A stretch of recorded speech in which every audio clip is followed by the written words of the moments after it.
last thing about this murder inquiry and regression, illegal therapy, torture kind of thing, money laundering, whatever, is that you could ask who is the boy that you met in Esbjerg Commune, Egmont thing, right?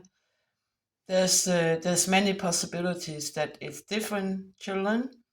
There's the possibility that some of the involved parts know this child. For example, relations, children's friends, for example. There's also um, there's also a possibility that it's a cast. You just hire somebody to say a few things for an hour or something. There's the possibility that it's a criminal youth that's been under threat from someone. The last, I think, because the media has been using some pictures in Sweden and Denmark where there's been some jackets and also the body, meaning that these small things together, like if you got like a picture of somebody who is missing or wanted, or a cast, then you can always put them away in a way. If it's a cast, you can say don't turn up on Wednesday because the theatre thing is over. If it's a relation, you can always say, yeah, we don't need it anymore. If it's a person under pressure from someone, it doesn't have to be police, it could also be media. The person will stay free as long as they want. And if the person becomes 18 and do not have to come 1 hour to see some grieving lady thinking it's a boy, they can always take them in and out. It's not a real big problem for them to find somebody who look likes or not, right? Um, I think we are most. There was a picture from a confirmation Danish church service, right? And that picture actually is the boy that turned up on Esbjerg Commune and Egmont's Alex, right?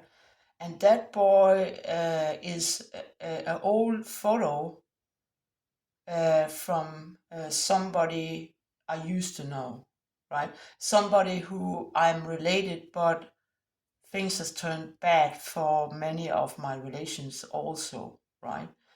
So basically, we don't, I mean, the identification of people related to now is more difficult because, number one, what happened under the Plekinger case. Number two, the hostility they had was that a part of the Plekinger. And third, was some of the people that I think I knew, were they accidentally died, illness, or killed. So you could ask them, they would be sure and say, of course, I know this woman and her child, right? But what else they say is not always so nice. They wouldn't back me up on this. They wouldn't back me up on anything, basically. And they also have a hand on the money. So it's very difficult. For example, Alex's account is connected to one of the document false person, right? And the account is made in a bank without any picture ID, a pass, or they will say you have an account only made of a 2009 to 12 CPR card.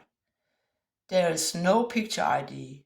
There is no guarantee that this person is who he says he is, right? That account is more connected to her. That is a saving of her.